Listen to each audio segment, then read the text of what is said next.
Okay, good morning, people. Good morning, guys. How are you? Is everything fine? Is everything okay? Well, so let's start another class, right? Vamos começar então mais uma aula nessa sexta-feira, calorão aí, né? Como a gente pode perceber, bem quente mesmo. Mas vamos lá, né? Vamos começar aqui o nosso estudo, a nossa aula. Pessoal, só antes aí da gente de fato iniciar, eu queria que vocês me dessem um ok aí no bate-papo, se o áudio tá beleza, se o microfone tá de boa, se tá todo mundo conseguindo me ouvir bem, se tá baixo, se tá alto. Dá um ok para mim aí que tá tudo beleza, só para eu poder ter esse feedback aqui. Ótimo, então tá todo mundo conseguindo me ouvir tranquilamente, né? Beleza, é que eu tô usando um microfonezinho aqui novo, então preciso ter esse feedback aí se tá bacana, senão a gente volta para aquele outro, né? Aquele headphone, né? O problema do headphone é que ele dói a cabeça, né? Então, por isso que eu estou aí buscando alternativas para melhorar aí a nossa aula. Beleza? Então, vamos lá, né? Vamos começar aqui direitinho. Seguinte, nós trabalhamos na nossa última aula, nós finalizamos ali uma parte de compreensão de texto, então eu trouxe para vocês algumas questões e ficou faltando aí na última aula para a gente poder então encerrar a parte de compreensão textual, né? Eram duas questões que ficavam faltando, nós corrigimos essas duas questões na aula anterior e agora, né, na nossa aula de hoje, a gente tem um outro conteúdo aí que a gente vai começar a ver, tá bom? Que também vai ter relação com a leitura, que vai ter relação aí também com a compreensão, né, textual, enfim. Então vai ser uma coisa aí para a gente poder melhorar também os nossos conhecimentos da língua inglesa, tá certo? Lembrando todos aí que vocês podem participar da aula, sempre que tiverem dúvidas, não esqueçam de tirá-las, tá bom? Só me chamar aí que eu dou um help para vocês. Então vamos lá. Deixa eu compartilhar aqui com vocês.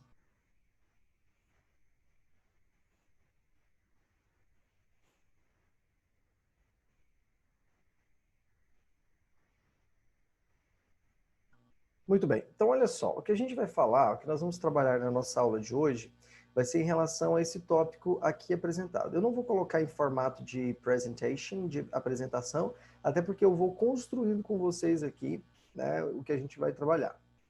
Então eu vou deixar nessa forma aqui de edição, dá para todo mundo ver também, né? E eu vou deixar dessa forma exatamente para a gente poder, para eu poder ir digitando algumas coisas, mostrando, fazendo com vocês, de modo aí que a gente possa, então, né, fazer dessa forma. Porque senão, se eu só falar, fica meio ruim aí de compreender, tá bom? Então, vamos fazer aí bonitinho dessa forma.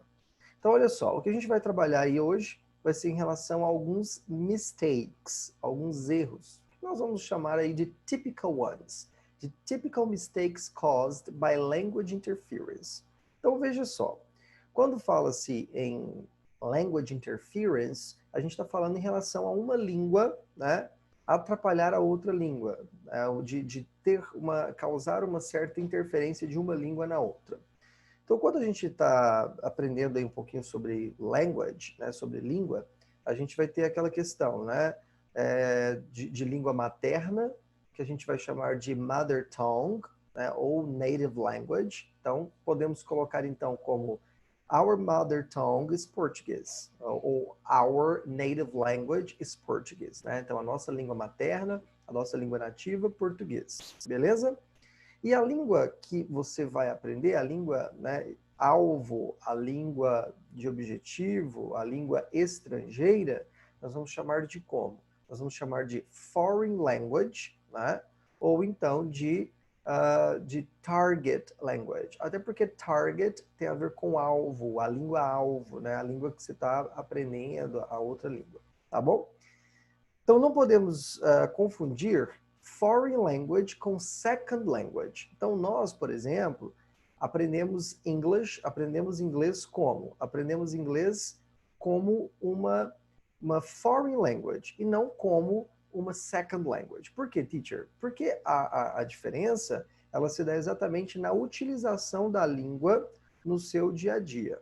Então, em países que se falam inglês como second language, como segunda língua, eles, ao sair, né, de suas casas, por exemplo, eles vão ter condições de poder falar a segunda língua, né, com as outras pessoas da comunidade.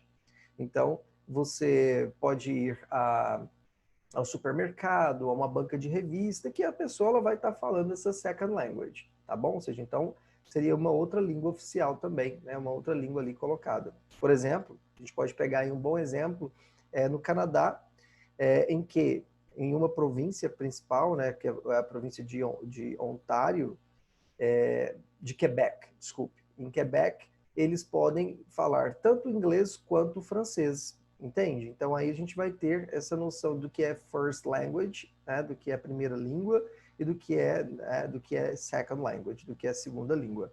Agora já, no nosso caso, aqui em português, aqui no Brasil, quando você sai aí por aí, vai conversar com alguém em uma banca de revista, ou no supermercado, alguma coisa assim, se você falar inglês com a pessoa, ele vai te entender? Ele vai poder se comunicar com você? Não. Por quê? Inglês, no nosso caso, não é second language, é uma foreign language, é uma língua estrangeira, tá bom? Então há essa diferença do que é uma second language para uma foreign language. Beleza? Então nós aprendemos inglês enquanto como foreign language. Beleza? Bacana. Galera, então aí o que acontece, para a gente poder entender sobre essa questão da language interference, é exatamente o fato de que muitas vezes nós levamos aí, queremos colocar português dentro da língua inglesa, né? Ou às vezes também o contrário, né? Ou seja, para que você então consiga aí ter uma compreensão bacana da língua que você está aprendendo, né? E vice-versa, ou da língua estrangeira para a língua materna, você precisa ter essa noção, ou seja, aprender um pouquinho aí de que as línguas elas têm as suas particularidades. Então, por mais que tenhamos ali muitas vezes a correspondência direta, muitas vezes não teremos. Então, a gente tem que tomar esse cuidado para não achar que inglês é da mesma forma que português, porque muitas vezes é assim que ocorre. A gente acha que como falamos português, como lemos, como escrevemos, a gente só transferir isso para o inglês e vai ficar da mesma maneira. Não. Então, temos que perceber que as línguas elas têm as suas muitas particularidades, né? E aí vem aquela questão, você precisa aprender a pensar na língua que você está estudando, né? Ou seja, como é que é pensar na língua que você está estudando? É você entender como que aquela língua funciona, entende? Então é você, e como que você pode entender como essa língua funciona? Aprendendo, estudando, né? Ou seja, sabendo as estruturas, sabendo as especificidades daquela língua. Então, todo esse conhecimento aí, por exemplo, de inglês que você vai adquirindo, que você vai aprendendo, né? Isso vai ser importante para que você possa pensar na língua. Entender que, por exemplo, em inglês é de um jeito e que em português é de outro, tá bom? Então, que você, ao pegar essa questão, né, que está em português e ao colocar em inglês, você vai ter que fazer os certos adjustments, os certos ajustes ali na língua inglesa, para que faça sentido. Porque senão você vai colocar em inglês e vai ser uma língua que não faz sentido, entende? Então, a língua ela precisa precisa fazer sentido. Então, é um cuidado aí que a gente precisa ter. Beleza? E aí a gente vai ver aqui, eu vou colocar para vocês, então, a set of sentences, né? Então, uma série de frases que nós vamos perceber que elas todas estão em inglês.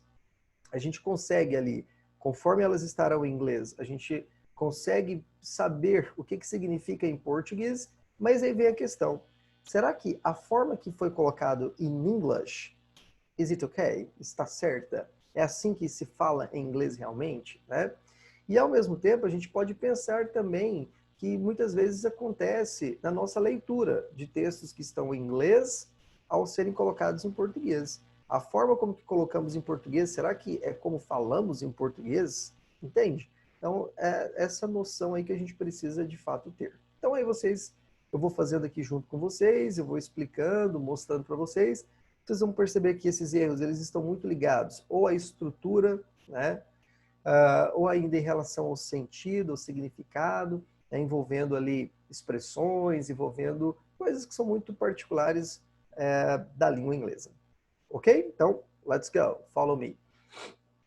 Me acompanha aí para a gente poder fazer juntos. Vamos lá. Então, olha só. Primeiro aí, galera, nós temos essa frasezinha aqui que eu acho que eu já até comecei a comentar com vocês na semana passada, né? Você tem, dizendo aí, olha só. She lives in São Paulo for 7 years. Beleza? Então, aqui não é muito difícil para a gente poder entender como a gente leria isso em português, né? Então, falaríamos como? Falaríamos que ela mora em São Paulo, ou ela vive em São Paulo, né? Porque o verbo live pode ser tanto viver quanto morar. Então, que ela mora em São Paulo há 7 anos. Beleza? Ou por 7 anos também, né? Poderíamos dizer aí dessa forma. Certo? Muito bem. Então, isso aí não foi difícil a gente entender, não. Agora vem a questão, né? Tá. Qual que é o problema dessa frase? Se ela está aqui, ela está errada, né? Então, será que ao dizer ela mora em São Paulo há 7 anos, colocando isso em inglês, né, eu vou poder escrever dessa forma? She lives in São Paulo for 7 years. É aí que tá. E aqui a gente vai perceber que o erro ele está muito associado na não adequação do verb tense, na não adequação do tempo verbal. Que é aquela noção que a gente teve. Nós pensamos o seguinte, né? Nós pensamos em português, aqui ao escrever essa frase em inglês. Já que em português nós falamos ela mora, e esse vive é presente, né? É um presente do indicativo, então você fala assim, então em inglês eu vou colocar no presente também, né? Então aí você vai e fala she lives. Quando a gente fala aqui, she lives, a gente já aprendeu que quando a gente tem S no verbo, né? A gente percebe que ele se encontra no presente, né? Na terceira do singular. Só que esse tempo verbal aqui utilizado, que é o simple present, ele tem uma ideia própria para poder utilizá-lo, né? Ou seja, usamos esse simple present in English para falar sobre fatos, para falar sobre verdades gerais, para falar sobre routine, sobre rotina, e não com esta ideia que é colocada aqui. Por quê?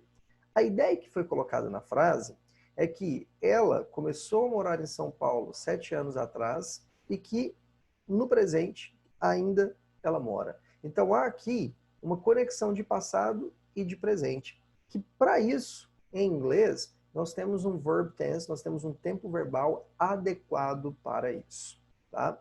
E esse tempo adequado aí, de conexão de passado e presente, é o que a gente chama de present perfect. Beleza? Então, esse tempo present perfect, ele é utilizado para mostrar essa connection, essa conexão, né, de passado e presente. Beleza? Então, a gente percebe muito aí que vai ser essa ideia aqui colocada, essa conexão de passado e presente. Beleza? Então, aí, como é que eu vou fazer, teacher? Como é que eu vou poder, portanto, então, falar essa frase, né, ela mora em São Paulo há 7 anos, in English. Vamos colocar aqui o present perfect no lugar de lives, né? Então vai ficar she, como é que é present perfect? Present perfect é você utilizar os auxiliares have ou has e o verbo no particípio. Portanto, she has lived in São Paulo for 7 years. Pronto. Então, ao dizer essa frase aqui agora, a gente adequou exatamente aí no tempo certo, né? Ou seja, então, has lived vai ser o tempo aí correto. Beleza? Então, e em português, a gente vai continuar falando da mesma maneira. Esse she has lived em São Paulo, eu vou continuar dizendo que ela mora, ou que ela vive em São Paulo há 7 anos. Você ainda poderia dizer que ela tem morado, que ela tem vivido em São Paulo há 7 anos. Vocês vão perceber que esse present perfect, ele é muito utilizado em inglês. Nós não temos um tempo verbal equivalente para isso em português. Por isso que em português a gente utilizou o presente indicativo, né? Agora, em inglês, vai ser muito utilizado esse tempo. Vocês vão perceber nos textos, muito frequentemente, essa utilização. Só que aqui a gente está vendo um uso em particular dele, mas ele tem outros usos que também a gente precisa lembrar, aprender. Beleza? Então, she has lived in São Paulo for 7 years. Ok. Vamos avançar aqui um pouquinho mais. Vamos aqui para número 2. Na frase número 2, a gente tem assim, ó. Have many strangers living in New York. E como é que eu vou falar, teacher, essa frase, então, em português? Como é que eu vou falar? Vamos ver? Então, o que eu vou perceber? Primeiro, colocando isso em português, a lógica, a noção seria mais ou menos assim, ó, que tem muitos estrangeiros vivendo ou morando em Nova York. Certo? Então, é como a gente vai colocar aqui. Que tem muitos estrangeiros, né, vivendo ou morando em Nova York. Bacana. Aí vem a questão. Aqui a gente vai perceber que a frase em inglês, ela vai ter 2 errinhos aí. Que erros são esses que a gente vai perceber aí? Vamos ver. Olha só. Primeiro, a gente vai ter um erro em relação aqui ao verbo have. Por quê? Porque ao dizer que tem muitas pessoas, muitos estrangeiros, né? É como se a gente quisesse falar que há, que existe. Então, a lógica desse verbo ter, como a gente fala em português aqui, de tem muita gente, não é de posse. E o verbo have, in English, ele vai expressar posse, beleza? Não vai expressar a ideia do haver, do existir. Então, vou poder utilizá-lo? Não vou poder utilizá-lo. Outro problema é aqui, ó, em relação à palavrinha stranger. Por que, teacher? Porque a gente vai perceber que stranger parece com estrangeiro, só que stranger não é estrangeiro. Stranger é o que a gente vai conhecer como estranho, beleza? Então imagina, quando a gente tem lá, quando vai assistir aquela série Stranger Things, será que eu vou falar Stranger Things como sendo coisas estrangeiras? Não, né? Ou seja, stranger de estranho. Então a lógica de Stranger Things é de coisas estranhas, beleza? Então são os 2 probleminhas que a gente consegue perceber aqui, né? Então, vamos ajustar. Vamos colocar como que deve ser o correto aí, o adequado, então, em inglês. Vamos lá. Vamos ajustar aqui. E aí eu vou ter, então, né, a possibilidade de colocar assim, ó, aqui. There are many. O que vai ser estrangeiro? Então, forasteiro, né? Ou seja, se a gente aprendeu que língua estrangeira é uma foreign language, então estrangeiro enquanto a pessoa, eu vou colocar assim, então, ó, foreigner, né? Então, foreigner vai ser o que a gente vai ter enquanto estrangeiro. Como é plural, foreigners. E aí eu coloco o restante, living in New York. Pronto. Então, coloquei aí, deixa eu mudar de cor aqui. Coloquei aí bonitinho para a gente perceber, então, a noção, o que é correto aqui de se colocar, né? Só também ainda, ressaltando aqui um outro detalhe, né? Porque nós temos aí, olha só, o there are como sendo, então, ó, o verbo there to be. O verbo there to be é o que a gente conhece, então, em português como haver, existir, certo? É o haver, existir. Quando colocado aí, quando conjugado, colocado no presente, né, no singular fica there is e no plural fica there are. Beleza? Como então a gente observou ali que a frase trazia então, né, um termo que era plural, então a gente teve que colocar o quê? Nós tivemos que colocar there are. Então a ideia desse there to be, haver, existir. Por isso que falamos there are many foreigners, né? Ou seja, que existem muitos estrangeiros, que tem muitos estrangeiros, como a gente coloca aí. Então tem que tomar muito esse cuidado. E outro detalhe, que a gente já consegue perceber de imediato o erro da frase, que isso aqui, ó, em inglês, galera, sempre a gente precisa colocar o sujeito antes do verbo. Então você não vai poder, né, já iniciar com o verbo, a menos que seja um imperativo, né? Ou seja, para dar ordem. Aí tudo bem, que não é o caso aqui. Tá certo? Então, essa aqui é a frasezinha correta. Vamos aqui para a próxima, número 3. Número 3, temos aí o seguinte. Temos they want that you arrive more early. Então, vamos ver o que a gente pode colocar, né? Primeira coisa, né, nós temos o seguinte, que a gente vai perceber aqui como um certo erro, né? Nós vamos perceber aqui a utilização do pronome that, tá? Então, a gente vai perceber que esse detalhezinho aqui. E também, aqui ao dizer more early, eu estou dizendo mais cedo. E esse mais cedo diz respeito, né, em relação ao comparativo, um comparativo de superioridade que foi mal usado aqui, né, que estruturalmente falando não está certo. Então aqui é um desconhecimento da regra de formação de comparativo em English, beleza? Porque nós temos muito essa tendência, já que comparativo de superioridade a gente coloca o mais, aí você pensa assim, né? Isso pensando com a cabeça do português. Fala, então se é mais, eu vou falar more, né? Eu vou colocar o more. Mas não necessariamente vai ser sempre assim, tá bom? Então, a gente vai colocar aqui, ó. Vamos lá, vamos fazer a correção. Vai ficar they want you, porque aí eu tenho o objeto, né? They want you to arrive. Então é adequação conforme a gente vai escrever. Eu não preciso, não há necessidade de nós colocarmos esse relative pronoun, esse pronome relativo aqui. Até porque quando funciona como objeto, eu posso omiti-lo, ou seja, não colocá-lo. Então, they want you to arrive. E o problema aqui, né, desse comparativo, é o seguinte. O adjetivo early, que é cedo, é um adjetivo curto, né? Se é curto, então existe aquela regrinha de formação de comparativo de superioridade para adjetivos curtos, que é você colocar o sufixo ER, né? Ao colocar o sufixo ER em um adjetivo, automaticamente você já o coloca nesse comparativo de superioridade. E já podemos colocar em português com a ideia do mais alguma coisa. Então, ó, se eu tenho early, termina com Y, né? Tiro esse Y, então, ó, tiro esse Y e coloco IR. Então, ficou assim, ó. They want you to arrive earlier.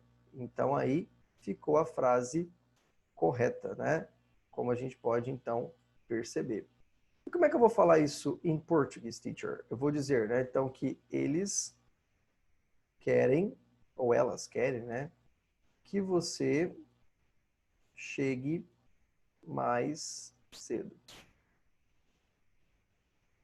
Beleza? Então, é como a gente vai falar isso aqui em português. Observe, né, que em português nós não podemos omitir o pronome relativo. Observe que ele apareceu aqui, ó.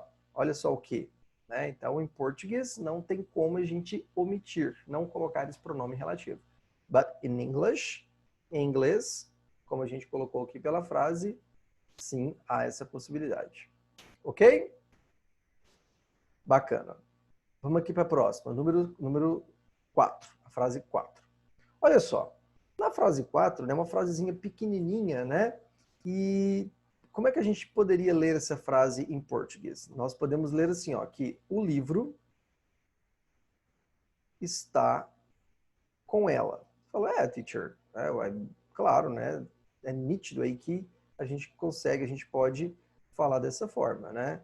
Então, que o livro está com ela. Fala, não é não, teacher? Qual que é o problema aqui dessa frase? Então, a gente vai perceber que sim, que há um probleminha aí, né? Então, vamos ver, vamos descobrir qual que é o problema aí colocado. Que, na verdade, em inglês vai ser muito mais simples, né? Do que, por exemplo, falar que the book's with her. Né? Ou seja, até porque está muito português, né? Ou seja, em inglês nós temos um verbo que é usado aí para expressar uma ideia de posse, né? Se temos esse verbo aí que é usado para expressar uma possession idea, uma ideia de posse, então eu não preciso falar esse with her. Não há essa necessidade, né? Então eu vou dizer como? Eu vou dizer que she has the book. Ou seja, a gente pode perceber então que o verbo to have, ele expressa possession.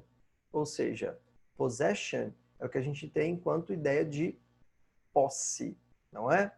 Se ele expressa, então, essa ideia de posse, então é como a gente vai colocar aqui, ó, né?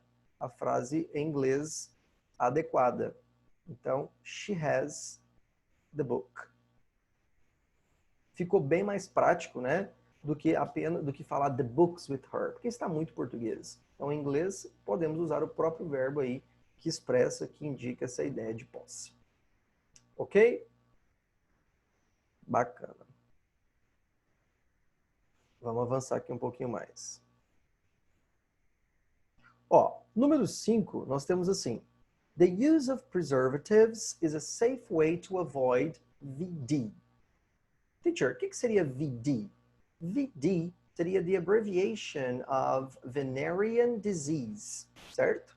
De doenças venéreas, né? De IST, né? De infecções sexualmente transmissíveis, né? As antigas doenças sexualmente transmissíveis, né? Bacana. Aqui nós vamos ter apenas um único erro, um único problema. Alguém poderia me falar qual que seria o erro aqui apresentado na número 5? The use of preservatives is a safe way to avoid VD. Qual que é o erro aqui nessa frase? Digita aí para mim, deixa eu ver se vocês vão pegar qual que é o probleminha apresentado aqui.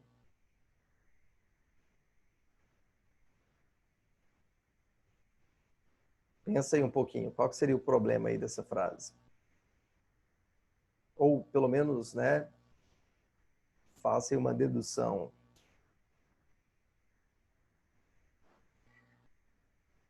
Colocando, né, em português, a gente vai entender o seguinte, né, nós vamos poder falar que o uso de preservativos,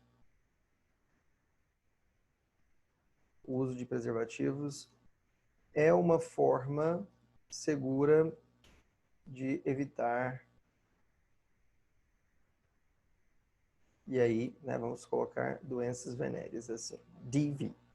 Pronto. Então, em português, vamos falar dessa forma, né?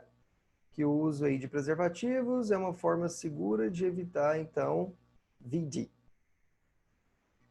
Ok, nós vamos ter aqui apenas um errinho aí colocado. Qual vai ser esse errinho colocado? Aqui, ó, preservatives. Preservatives vai ser o problema aqui. Por quê? Nós temos aqui uma false friend word, uma palavrinha que é falso cognata. Ou seja, ela se parece com uma palavra em português, mas ela tem um significado diferente, tá? Preservative parece preservativo, mas preservative é conservante, né? Então você pode, dependendo do contexto, sei lá, você vai em um restaurante em algum país e lá embaixo da comida vai estar escrito assim, ó, food with preservative, ou então there are preservatives in the food. Você vai falar, pelo amor de Deus, eu não vou comer essa comida não, que tá cheio de camisinha aí dentro, né, de preservativo, né? Mas que na verdade o que está querendo dizer é que tem conservantes na comida, não é? Então, preservative é conservante, ok? Então, o que a gente poderia utilizar aqui no lugar de preservative, uma vez que não é o adequado aqui para essa frase? Então, a gente vai ter que colocar, de fato, o que seria, né, o preservativo, a camisinha aí.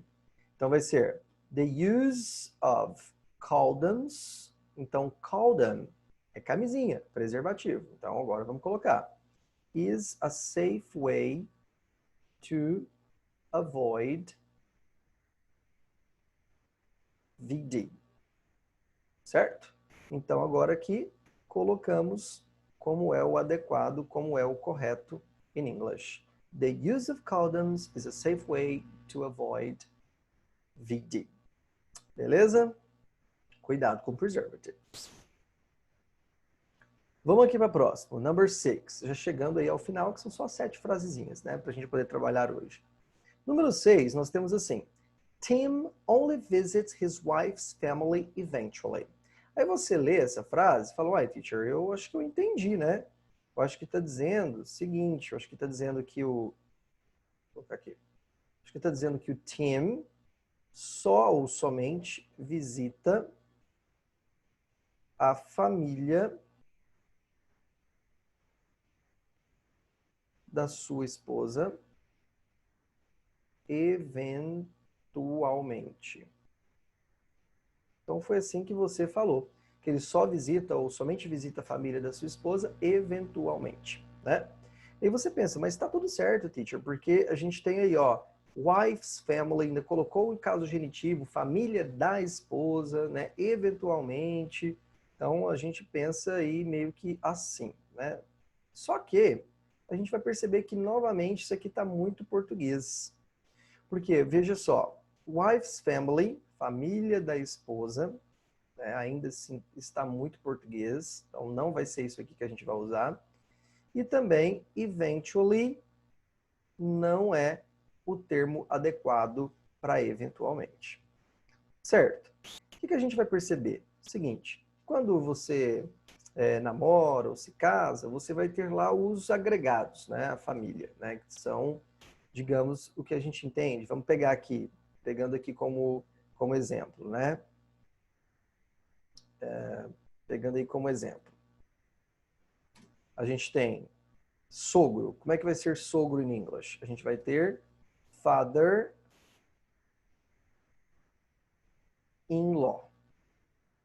Não é? Eu vou ter sogra, que vai ser o que a gente tem como mother-in-law. Beleza? Ou seja, todos os agregados aí, a família do seu cônjuge ou da sua cônjuge, todos vão terminar como in-law. Certo?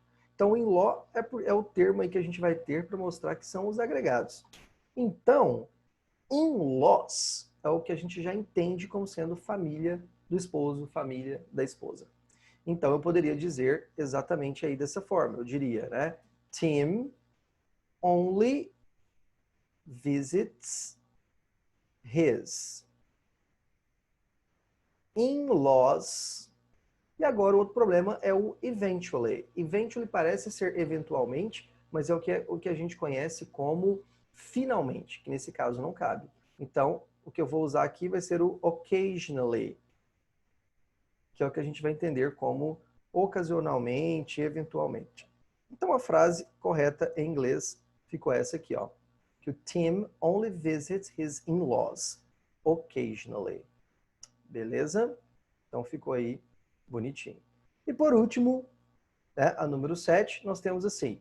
Nick had to be rushed to the emergency room after some guys spanked him.